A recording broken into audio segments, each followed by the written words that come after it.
सुबह उठने से पहले अपने आप से ये 5 लाइनें बोलें। मैं सबसे अच्छी हूँ या अच्छा हूँ। इस तरह कहने से आपके अंदर एहसास कमतरी ख़त्म होगी। आप खुद को पुरएतमाद महसूस करेंगे। मैं हर वो काम कर सकती हूँ या कर सकता हूँ जिसके करने से मैं डरती हूँ या डरता हूँ। ये जुमला हर सुबह खुद दोहराने से आपके अंदर किसी काम को करने का खौफ ख़त्म होगा। आप बड़े से बड़ा फैसला बिला झिझक ले पाएंगे।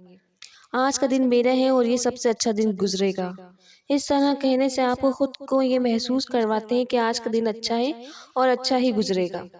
खुदा हमेशा मेरे साथ है और मुझे कभी मायूस नहीं करेगा। इस तरह कहने से आपका अपने खुदा के साथ एक मजबूत रिश्ता कायम हो जाता है। मैं एक कामयाब इंसान हूँ। ये कहने से आप अपनी ज़िंदगी में कभी मायूस नहीं होंगे। इन तमाम बातों को एक साथ सुने जो आपको हर सुबह अपने आप से कहनी है। वीडियो अच्छी लगने पर लाइक और सब्सक्राइब करना नहीं भूलिएगा।